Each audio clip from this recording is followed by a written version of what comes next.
Ya, oke guys. Assalamualaikum. Balik lagi dengan Jaki. Dan pada video kali ini tanggal 24 Juni pukul 16:43, gua mau membahas saham Goto. Hari ini RUPS BSSR ya guys ya. Kalau gue belum dapat infonya, dia membagikan dividen atau tidak, dan kalau membagikan berapa jumlahnya. Kalau misalkan lu udah tahu beritanya, lu udah tahu update-nya, silahkan lu coba komen. Tapi di video ini gue mau bahas Goto. Nah, Goto ini ya guys ya, ada yang menanyakan, Bang, sebenarnya Goto ini masih menarik nggak sih dan layak tidak sih untuk diinvestasi di harga sekarang? Kita perlu tahu kondisinya guys. Yang pertama ya, Goto itu efisiensinya bagus sekali. Lu bayangin ya, di tahun 2022 dia bisnis e-commerce-nya ruginya 8,5 T. Kemudian tahun 2023 menjadi 2,2 T.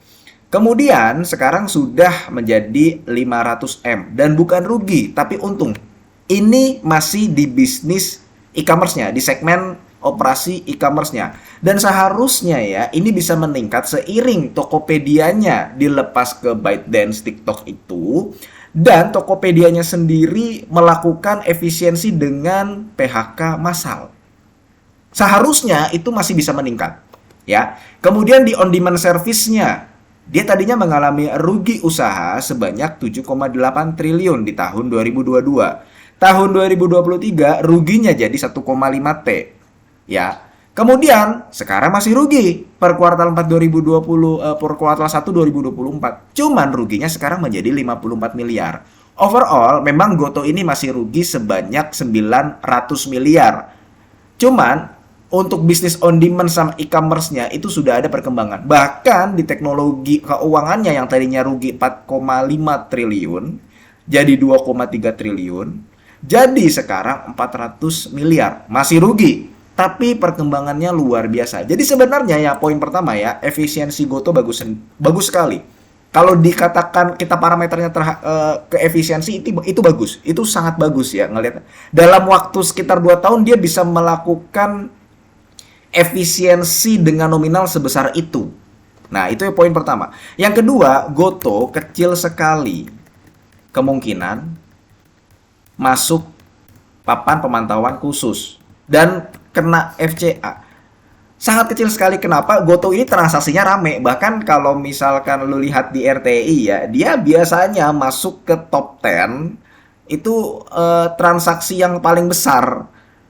Jadi kecil sekali kemungkinan Goto masuk ke FCA atau papan pemantauan khusus. Itu poin yang kedua. Kemudian yang ketiga ini guys ya, yang megang Goto.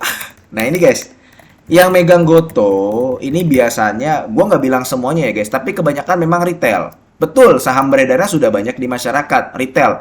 Bayangan, sekarang marketnya, market cap-nya itu agak di angka 60 triliunan. Ya, 60 triliunan. Jumlah pemegang saham Goto itu ada di angka 300 ribu. Ini harusnya ya, angka segini biasanya itu ada di perusahaan dengan market cap 500 triliun, guys. 500 T, sekelas BRI, sekelas BCA. Nah, itu Astra ya. Ada di harga segini. Nah, kalau Goto dengan market cap 67 T, dia udah segini, guys ya.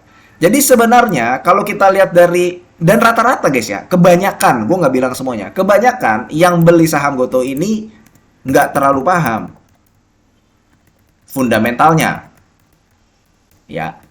Dia nggak terlalu paham fundamentalnya, sehingga kita nggak bisa menganalisa, wah ini kalau misalkan PBV-nya 1, 2, ini masih masih mahal nih, nggak bisa, karena dia juga yang beli ini juga nggak mempedulikan si Goto ini membagikan dividen atau enggak.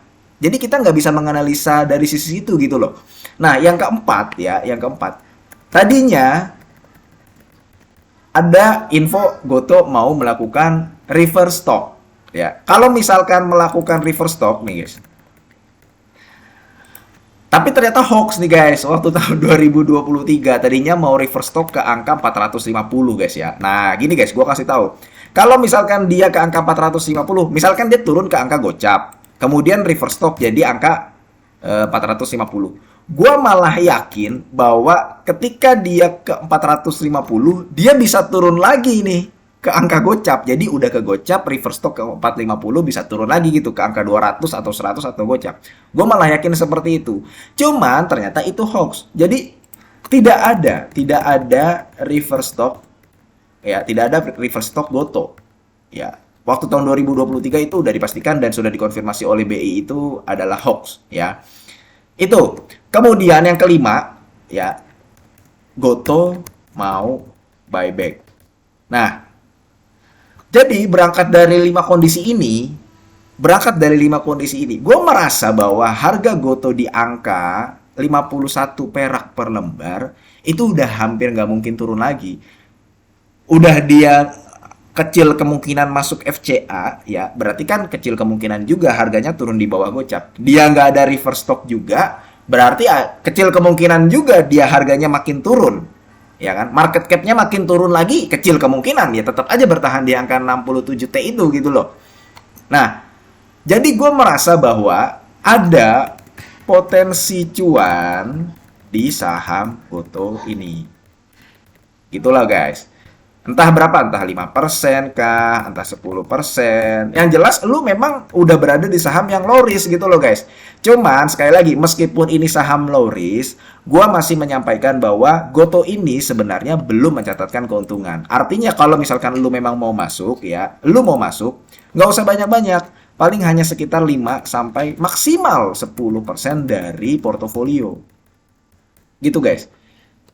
Nah, bagusnya memang Goto ini mau buyback. Kalau karena kenapa? Karena dia punya kas banyak guys, masih ada 21 triliun. Tapi minusnya ada info bahwa dia mau private placement.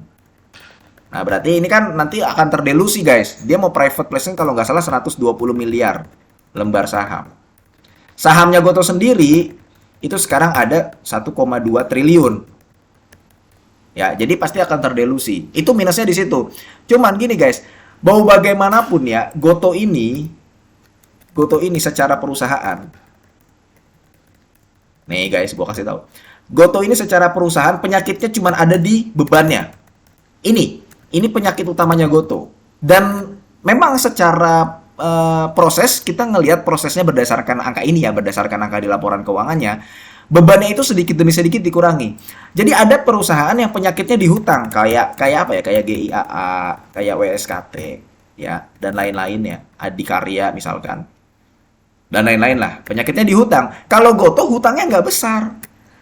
Cuman bebannya gede. Ini yang harus dibereskan sama manajemen Goto. Perihal pendiri kan ada informasi pendiri. Pokoknya kalau kita ngelihat Goto sekarang, periode-periode sekarang, itu beritanya menyeramkan lah. Pendirinya pergi gitu ya. Ini pendiri pergi. Ya kayak pendiri sekarang kan, pendirinya Goto itu ada Andre Sulistyo ya. Andre Sulistyo, Melisa, kemudian siapa lagi tuh? Dan lain-lain lah. Itu ada informasi pendirinya itu pergi gitu loh. Cuman pendirinya pergi ini kan perusahaannya nggak kolaps juga, nggak bangkrut juga gitu loh. Masih tetap berjalan gitu loh. Itu bagian dari artikel yang dibuat aja gitu. Nah, cuman sekali lagi guys, balik lagi ke sini. Ada potensi cuan. Kalau misalkan lu mau beli, ya mau bagaimanapun ini perusahaan belum untung gitu loh, masih rugi, masih harus kerja keras.